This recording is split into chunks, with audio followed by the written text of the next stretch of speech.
Hello my dear friends, welcome back to my YouTube channel Raj science classes में Prince Raj. आप सभी का एक बार फिर से राज साइंस क्लासेस में स्वागत करता हूं। उम्मीद करता हूं कि आप सभी जो हमारा पीछे का वीडियोस देखे होइएगा। अगर नहीं देखे हमारे पीछे के वीडियोस तो हमारे चैनल के प्लेलिस्ट में है हमारे वीडियोस, आप सभी चाहे तो वहां पर जाकर देख सकते हैं। और जैसा कि आप सभी जानते हैं कि बहुत ही इंपॉर्टेंट टॉपिक के साथ हर बार हम आते हैं, इस बार भी आ चुके हैं, जो कि वाकई में बहुत ही इंपॉर्टेंट है। यहाँ से 5 नंबर के भी प्रश्न हो सकते हैं, यहाँ से 2 नंबर के प्रश्न भी हो सकते हैं, यहाँ से 1 नंबर के प्रश्न भी हो सकते हैं। इसलिए इस वीडियो को आपको देखना बहुत ही जरूरी है, तो वीडियो को लास्ट तक देखिएगा। चलते हैं, वीडियो को स्टार्ट करते हैं। आज के इस वीडियो में आज हम जानेंगे क्या कि निकट बिंदु क्या होती है, दूर बिंदु क्या होती है, एंड दृष्टि दोष क्या होते हैं, या कितने प्रकार के होते हैं। उसके बाद आगे की वीडियोस में उसके प्रकार के बारे में चर्चा करेंगे। चलिए, अभी इसके लिए वीडियो को ज्यादा लंबा नहीं करना है, इसलिए चलते हैं हम डायरेक्ट अपने वीडियो पे। ठीक है, तो वीडियो का जो मेन मुद्दा इसमें हम समझाना चाहते हैं आपको क्या कि दूर बिंदु दरअसल होता क्या है। तो दूर बिंदु क्या होता है, दूर बिंदु के साथ साथ निकट बिंदु क्या होता है। इस क्लास का यही हमारा मतलब रहा है। इस क्लास को लेने का एक ही मकसद है कि आपको दूर बिंदु निकट बिंदु को क्या कर दिया जाए, एकदम क्लियर कर दिया जाए। साथ ही साथ दृष्टि दोष क्या है इसको बता दिया जाए, इसके प्रकारों को बता दिया जाए। उसके बाद इसके प्रकारों को हम अलग से आप लोगों को बताएंगे, उसकी क्या होते हैं, दृष्टि दोष कितने प्रकार के होते हैं वो तो बता देंगे, उसके प्रकारों को बताएंगे, इसके निवारण क्या करेंगे, ये किसके कारण होते हैं, ये भी हम आपको बताएंगे इसी वीडियोस में। चलिए, इस वीडियो में नहीं, आगे की अगली वीडियोस में, लेकिन इस वीडियो में हम आपको बता देंगे दृष्टि दोष कितने प्रकार के होते हैं। ठीक है, चलिए, दूर बिंदु क्या होता है। दरअसल दूर बिंदु कहने से ही स्पष्ट होता है क्या। दूर बिंदु अगर आप कहिएगा तो आपको एक बात का अनुभव मिलेगा, क्या आप एक बात फील कर सकते हैं। जैसे ही बोलते हैं दूर बिंदु यानी कि कहीं दूर स्थित बिंदु, होता है कि नहीं होता है। दूर बिंदु यानी कि कहीं दूर स्थित बिंदु। निकट बिंदु यानी कि निकट स्थित बिंदु। तो दूर बिंदु किसको कहते हैं, निकट बिंदु किसको कहते हैं, इसको हम बताते हैं आपको। चलिए, स्पष्ट दृष्टि की न्यूनतम दूरी अगर पढ़े होइएगा तो आप लोग समझ जाइएगा। ठीक है, चलिए बात करते हैं दूर बिंदु की। तो बोल रहा है नेत्र से दूर वह बिंदु जहां पर रखी वस्तुओं को स्पष्ट रूप से देखा जा सकता है, नेत्र का दूर बिंदु कहलाता है। तो दूर बिंदु किसे कहते हैं भैया, नेत्र का नहीं, नेत्र के लिए दूर बिंदु कहलाता है। नेत्र के लिए दूर बिंदु कहलाता है, दूर बिंदु कहलाता है। ठीक है, यहाँ पे हम लोग लिख सकते हैं नेत्र के लिए, या फिर नेत्र का नहीं लिखेंगे, नेत्र के लिए लिखिए, या नहीं तो सीधे लिखिए निकट बिंदु या फिर दूर बिंदु। ठीक है, तो अब यहाँ पे बात करते हैं क्या, जैसा कि हमारा यहाँ पे परिभाषा बोला है क्या कि नेत्र से दूर वह बिंदु, नेत्र से दूर वह बिंदु जहां पर रखी वस्तुओं को हमारा जो नेत्र होता है वो स्पष्ट रूप से देख पाता है, उस बिंदु को हम लोग कहते हैं दूर बिंदु। तो जैसा कि अब हम आपको बताते हैं कि जैसा कि हम सभी जानते हैं कि नेत्र हमारा होता ही इसलिए क्योंकि हम इस रंग बिरंगे संसार को देख सके, इसीलिए इस चैप्टर का नाम भी पड़ा है मानव नेत्र तथा रंग बिरंगा संसार। जी बिल्कुल, मानव नेत्र तथा रंग बिरंगा संसार, इसलिए इस चैप्टर का नाम पड़ा है। ठीक है, और नेत्र जो होता है वो हमें देखने में सहायता करता है, लेकिन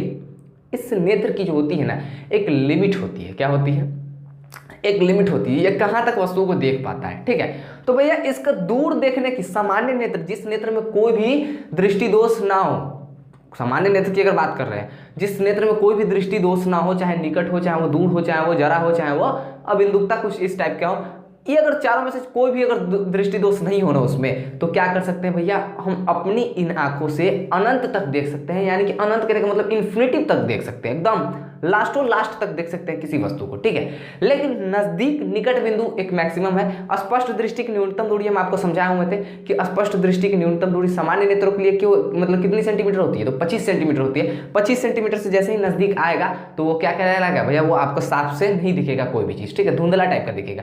तो वही 25 सेंटीमीटर बीच की जो 25 सेंटीमीटर की जो बीच की दूरी होती है, 25 से हमारे नेत्र से 25 सेंटीमीटर की दूरी मेंटेन करने के बाद वह बिंदु 25 सेंटीमीटर दूर स्थित वह बिंदु निकट बिंदु कहलाती है, जहां पे हम लोग क्या कर सकते हैं, वस्तुओं को देख सकते हैं। चलिए हम बताएंगे आपको क्या निकट बिंदु के बारे में। लेकिन दूर बिंदु जो कहा है कि दूर बिंदु बोल रहा है क्या कि नेत्र से, यानी कि हमारे नेत्र से वह दूरी, हमारे नेत्र से वह दूरी, हमारे नेत्र से दूर वह बिंदु, या फिर हमारे नेत्र से वह दूरी तय किया गया बिंदु, या फिर वह बिंदु जहां पर रखी वस्तुओं को स्पष्ट रूप से देखा जा सकता है, जहां पर रखी जो वस्तुएं हैं उनको स्पष्ट रूप से देखा जा सकता है, साफ साफ। स्पष्ट कहने का मतलब है कि धुंधला टाइप का नहीं दिखना चाहिए, एकदम साफ साफ। और दूर बिंदु सभी के लिए होता है, ये नहीं है कि दृष्टि दोषों के लिए नहीं होता है, लेकिन निकट दृष्टि दोषों के लिए, दूर दृष्टि दोषों के लिए ये कहीं ना कहीं भैया आपका ये थोड़ा सा मतलब हेर फेर हो जाता है, यही नहीं रहता, सब समान नहीं रहता। ठीक है, चलिए वहां पर भी डिस्कस करेंगे जब दृष्टि दोष पढ़ाएंगे। तो समझ गए दूर बिंदु। यह बिंदु जो होता है क्या हुआ भाई, ये गया लाइट। चलो 2 मिनट का काम है, हम लोग क्लियर कर लेते हैं। थोड़ा सा यहाँ पे प्रॉब्लम रहती है इस चीज़ की, ठीक है, लाइट्स की प्रॉब्लम यहाँ पे तो रहती है, मेंटेन करना पड़ता है।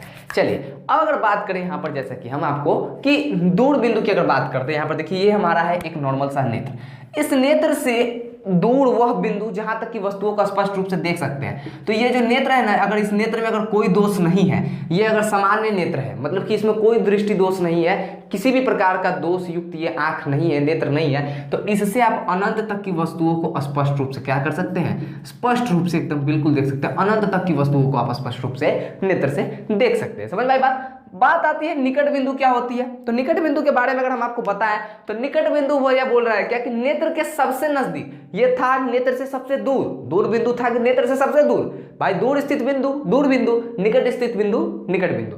तो यहाँ पे नेत्र के सबसे निकट स्थित, यानी कि हमारे आंख से हमारी जो नेत्र है इससे एकदम नजदीक वाला, एकदम इसके निकट, निकट कहने का मतलब नजदीक होता है, एकदम नजदीक का वह बिंदु जहां पर रखी वस्तुओं को स्पष्ट रूप से देखी जा सकती है, निकट बिंदु कहलाता है। तो हम आपको बताए थे कि हमारे नेत्र से कितना सेंटीमीटर की दूरी पर अगर वस्तुओं को रखिएगा, अगर हमारे नेत्र में कोई किसी भी प्रकार का दोष नहीं हो, या फिर किसी के नेत्र में किसी प्रकार का दोष नहीं हो, सामान्य नेत्र के लिए अगर कितना दूरी पर वस्तुओं को रखिएगा कि वस्तु स्पष्ट रूप से देख पाएगा, तो भैया एक सामान्य नेत्र के लिए जो होता है, एक सामान्य नेत्र जो होता है, इसके लिए हम लोग 25 सेंटीमीटर की जो दूरी होती है उसको क्या करते हैं भैया, फॉलो करते हैं। तो यहाँ पर जो स्थित बिंदु होता है वो हमारा कहलाता है निकट बिंदु, इसीलिए कहते हैं इसको निकट बिंदु। निकट बिंदु किसको कहते हैं, यहाँ पर रखी वस्तुओं को हमारा जो नॉर्मल नेत्र है जिसमें कोई भी दोष नहीं है, ये स्पष्ट रूप से देख सकता है। लेकिन जैसे ही इसके नजदीक लाइएगा तो ये निकट बिंदु नहीं होगा। समझ में आई बात है। अब बात करते हैं दृष्टि दोष की। तो दृष्टि दोष की बातें करने के लिए हम सबसे पहले ऊपर की चीजों को इरेज करना चाहेंगे। एक बार अगर आप गौर से चाहें तो इसका स्क्रीनशॉट ले सकते हैं वीडियो को पॉज करके, या फिर अगर आप दृष्टि दोष का अगर चाहें तो देख सकते हैं। दृष्टि दोष इसमें लिखा क्या हुआ है, इसमें लिखा हुआ है कि कभी कभी किसी व्यक्ति का नेत्र, जी बिल्कुल, इसमें लिखा हुआ है कि कभी कभी किसी व्यक्ति का नेत्र धीरे धीरे अपनी स्पंदन क्षमता, जी बिल्कुल, धीरे धीरे अपनी स्पंदन क्षमता खोते रहते हैं। इसके फलस्वरूप नेत्र को स्पष्ट दिखाई नहीं देता है। यह दोष क्या कहलाता है भैया, दृष्टि दोष कहलाता है। अब भैया कभी कभी आप सुनते होइएगा क्या कि इससे पहले वाला वीडियो में मोतियाबिंद पढ़ाए होते, तो उसमें भैया क्या होता था कि जो क्रिस्टलीय लेंस था वो दूधिया हो जाता, या फिर उस पर क्या होता था, धुंधला हो जाता था, ठीक है। लेकिन इस प्रकार के नेत्र में अलग बात है, ना ही क्रिस्टलीय लेंस धुंधला होता है और ना ही क्या होता है भाई कुछ होता है, ठीक है, धुंधला नहीं होता है और ना ही इसका कुछ होता है। थोड़ा सा आगे हम बताएंगे आपको कि दृष्टि दोष होता क्या। दृष्टि दोष में बोल रहा है कभी कभी किसी व्यक्ति, मतलब कभी कभी, दुनिया में सभी व्यक्तियों के पास दृष्टि दोष नहीं होती है, जैसे कि हमारे पास नहीं है, आपके पास भी होगा या फिर नहीं भी होगा, कोई दिक्कत नहीं है। अगर आप, जरूरी नहीं है कि अगर कोई स्टूडेंट चश्मा लगाता है तो इसका मतलब उसके पास निकट दृष्टि दोष हो, या फिर दूर दृष्टि दोष हो, या फिर किसी भी प्रकार का दृष्टि दोष हो। कितने लोग बिना पावर वाले चश्मा पहनते हैं, पावर वाला जो चश्मा होता है जिसमें कहते हैं यार उसमें जिस अवतल दर्पण उत्तल दर्पण लगा कर दिया जाता है, जिसको ना दर्पण नहीं अवतल लेंस और उत्तल लेंस लगा कर जो जिसको दिया जाता है वो क्या कहलाता है भैया, उसको कहीं ना कहीं दोष होता है, वो भी दृष्टि दोष होता है। लेकिन यहाँ पर जैसा कि कभी कभी माइंड को स्ट्रेस देने के लिए कभी कभी हम लोग बाइक ही चलाते हैं, मान लेते हैं बाइक चलाते हैं तो कभी कभी चश्मा पहन लेते हैं, सफेद चश्मा, या फिर कभी कभी आता है एकदम स्वैग वाला चश्मा, स्टाइल में पहन के निकलने वाला आता है ना कभी कभी, अरे पहन लेते हो, हम भी लोग भी पहन लेते हैं, कभी कभी आप भी पहन लेते हैं, ठीक है। और कहीं ना कहीं आप हमको किसी दूसरे प्लेटफॉर्म पे देखे होइएगा, तो कहीं ना कहीं आप हमको देखे होइएगा।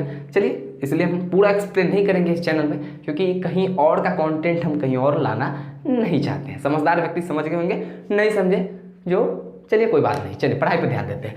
कभी कभी किसी व्यक्ति का नेत्र जो होता है, पूरी दुनिया में तो किसी का भैया क्या होता है नेत्र, क्या नहीं भैया, पूरा सभी के में दृष्टि दोष होता नहीं है। तो कभी कभी की बात बोल रहा है कि कभी कभी जो होता है किसी व्यक्ति का नेत्र जो होता है वो धीरे धीरे अपनी स्पंदन क्षमता खो देता है। स्पंदन क्षमता मतलब समझते हैं, इससे पीछे वाले वीडियोस में हम बताए थे। यह स्पंदन क्षमता वह क्षमता, नेत्र लेंस की वह क्षमता होती है जिसके कारण नेत्र लेंस अपनी फोकस दूरी को समायोजित करता है, यानी कि घटा या बढ़ा सकता है, जिससे उसको दूर की वस्तु या फिर दूर की वस्तु को या फिर नजदीक की वस्तु को वो स्पष्ट रूप से देख पाता है। समझ में आई बात है कि नहीं, बातें आई समझ में। तो वही बोल रहा है उसी स्पंदन क्षमता को खोते रहता है, इसके फलस्वरूप नेत्र को स्पष्ट दिखाई नहीं देता। अब आप कहेगा कि भैया स्पंदन क्षमता खोने लगा है तो नेत्र को स्पष्ट क्या नहीं दिखाई देगा, तो भैया स्पंदन क्षमता खोने, धीरे धीरे खोने लगता है, डायरेक्ट खोने देता है, थोड़ा सा खोने लगता है। कहने का मतलब है कि अभी बदलाव तो होगा, फोकस में बदलाव तो होगा, नेत्र जो है अपनी फोकस दूरी में चेंजेस करती रहेंगी, समायोजित करती रहेंगी, लेकिन उतना नहीं कर पाएंगी जितना किसी वस्तु को देखने के लिए किया जाता है, ठीक है। और एक सामान्य नेत्र जो होता है वो उसको दूर रख दो वस्तु अनंत पर, या फिर 25 सेंटीमीटर तक वस्तु को रख दो, वो साफ साफ देख लेता है। लेकिन स्पंदन क्षमता जिसकी कमजोर हो जाती है, नेत्र लेंस, जिस व्यक्ति के नेत्र की नेत्र लेंस की स्मरण क्षमता अगर कमजोर हो जाती है, नेत्र लेंस की जो क्षमता होती है वो थोड़ा सा धीरे धीरे से क्या होने लगती है भैया, कम हो जाती है, उसे छीनने लगती है, तो कहीं ना कहीं ये जो फोकस समायोजित करने में कहीं ना उनको कठिनाइयाँ होती रहती हैं और वस्तु तो दिखती है उनको लेकिन स्पष्ट दिखाई नहीं देती है। यही दोष जो होता है, इसी के फलस्वरूप क्या होता है, वस्तु का भैया स्मरण क्षमता खोने लगती है, इसके फलस्वरूप जो है स्पष्ट दिखाई नहीं देता है वस्तु, और इसी दोष को हम लोग कहते हैं क्या, यह एक प्रकार का दोष हो गया, और इस दोष को हम लोग कहते हैं दृष्टि दोष। भाई हम आपको बता दें, यह दृष्टि दोष जो होता है, यह दृष्टि दोष 4 प्रकार के होते हैं। दृष्टि दोष 4 प्रकार के होते हैं। चलिए अब यहां पे बात करते हैं, कितना एनसीईआरटी पैटर्न से जो पढ़ते होंगे ना, वो हमको भी गाली दे रहे होंगे, ये बिल्कुल गाली दे रहे होंगे, या फिर गाली नहीं भी दिए भाई, अगर बड़ा भाई समझते होइएगा तो गाली तो नहीं देते होइएगा, ठीक है। लेकिन जैसे कि आप सभी जानते हैं क्या कि दृष्टि दोष 4 प्रकार के होते हैं, तो दृष्टि दोष नेत्र में 3 प्रकार, नेत्र में नहीं यार, दृष्टि दोष जो होते हैं वो 4 प्रकार के भी होते हैं, 3 प्रकार के भी होते हैं। आजकल की जो नई नई बुक्स आ रही है उसमें कहीं ना कहीं हमको देखने को क्या मिलता है भैया, कि उसमें देखने को मिलता है हमारा क्या, तो उसमें देखने को मिलता है कि दृष्टि दोष 4 प्रकार के होते हैं, ठीक है। लेकिन दृष्टि दोष 4 प्रकार का होता है, लेकिन कहीं ना कहीं अगर बात करें हम यहाँ पर आपको, तो एनसीईआरटी की बुक की पैटर्न की बात करें तो एनसीईआरटी की बुक के पैटर्न में जो होता है दृष्टि दोष 3 प्रकार के होते हैं। कितने प्रकार के होते हैं, दृष्टि दोष 3 प्रकार के बताया गया है, बाकी और सारे बुक्स में 4 प्रकार के बताई गई हैं। तो कभी कभी ये जो होता है बुक को रिन्यूअल करना होता है, वो नहीं भी करते हैं, ठीक है, जिसके कारण कुछ प्रॉब्लम्स आ जाती है। लेकिन एनसीईआरटी में अभी भी 3 प्रकार की दी हुई है, तो जो स्टूडेंट चाहे 3 प्रकार का भी लिख सकते हैं, 4 प्रकार का चाहे 4 प्रकार का भी लिख सकते हैं, कोई हर्ज नहीं है। 4 प्रकार का ऐसे बेस्ट होता है, हम बता देंगे आपको। अभी जो है अभी 4 प्रकार का क्यों होता है वो भी हम आपको स्पष्ट रूप से बता देंगे, ठीक है। चलिए, तो दृष्टि दोष 4 प्रकार के होते हैं। इसमें पहला होता है आपका निकट दृष्टि दोष। अब यहाँ पे कितना लोग कंफ्यूज हो जाता है, जो हम परिभाषा बताएंगे ना इसका, तब आप लोग देखिएगा यहाँ पे काहेला कंफ्यूज हो जाते हैं। इस वीडियो में हम बोल तो दे रहे हैं निकट दृष्टि दोष, दूसरा है दूर दृष्टि दोष, क्या है, दूर दृष्टि दोष, और तीसरा है हमारा जरा दृष्टि दोष, जरा दृष्टि दोष। देखिए इसको दीर्घ दृष्टि दोष भी कहते हैं, कोई दिक्कत नहीं यार, इसको दीर्घ दृष्टि दोष भी कहते हैं। और चौथा जो आता है और सबसे आखिरी आता है, वो आता है अबिंदुकता, अबिंदुकता, या फिर इसको अनुस्वार हटा दीजिए, नीचे लगा दीजिए, अबिंदुकता। ये 4 प्रकार के आपके होते हैं दृष्टि दोष। अब आपको निकट दृष्टि दोष देख के लग रहा होगा कि निकट की वस्तुओं को देखने में कठिनाई होती होगी। दूर दृष्टि दोष कहने का मतलब है कि दूर की वस्तुओं को स्पष्ट रूप से नहीं देख पाता होगा।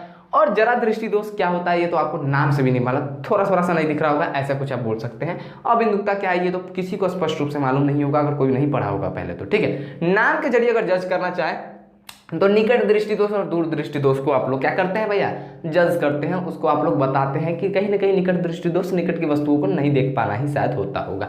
तो भैया ऐसा जो आप लोग गलती कर जाते हो बहुत ही बड़ी गलती है, ऐसा मिस्टेक करोगे तो फिर भाई नंबर पूरे के पूरे आप लोगों के नहीं मिलने वाले हैं। समझ में आई बात है। यहीं पे बच्चे कंफ्यूज हो जाते हैं जब उनसे पूछा जाता है कि निकट दृष्टि दोष और दूर दृष्टि दोष क्या है, या फिर निकट दृष्टि दोष या फिर दीर्घ दृष्टि दोष क्या है, तो वो ये बोल देते हैं यार क्या हो रहा है यार आज।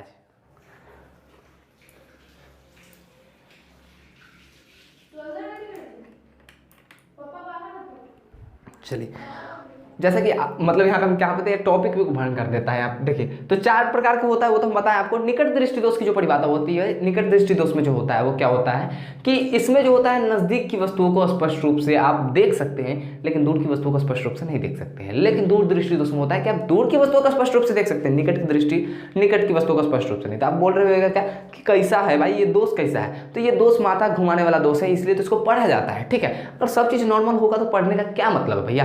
देखिए दूर दृष्टि दोष इसका नाम इसलिए पड़ा है क्योंकि ये दूर की वस्तु को देख सकता है लेकिन नजदीक की वस्तु को नहीं देख सकता है। निकट दृष्टि दोष इसका नाम इसलिए पड़ा है क्योंकि निकट की वस्तुओं को देख सकता है लेकिन दूर की वस्तुओं को नहीं देख सकता है। जरा दृष्टि दोष जो कहलाता है ये निकट की भी वस्तुओं को और दूर की भी वस्तुओं को स्पष्ट रूप से नहीं देख पाता है। और ये अबिंदुकता जो है ये अगर एक साथ अगर इसको हम दो यहाँ पर हम 2 रेखाएं खींच देते हैं, एक हमारा उदाग्र रेखा है, एक क्षैतिज रेखा है, तो या तो इसको फोकसित करेगा, इसको देख पाएगा तो इसको धुंधला पाएगा, और इसको देख पाएगा तो इसको धुंधला पाएगा। आप लोग देख रहे होंगे तो आप सभी इसको स्पष्ट रूप से देख पा रहे होंगे। लेकिन जो अबिंदुकता के मरीज होते हैं, अबिंदुकता मरीज नहीं यार, अबिंदुकता से युक्त जो लोग होते हैं, या तो ये उदाग्र रेखा को देखेंगे तो उनको ये क्षैतिज रेखा धुंधला दिखाई देगा, क्षैतिज रेखा को देखेंगे तो ये उदाग्र रेखा उनको धुंधला दिखाई देगा। आगे हम इसके बारे में और भी एक्सप्लेन करेंगे। तो चलिए आज के लिए बस इतना ही। वीडियो को शेयर कीजिए। मैं प्रिंस राज विदा लेता हूँ, फिर मिलूंगा एक नए वीडियो में एक नए जोश के साथ। तब तक के लिए जय हिंद, जय भारत।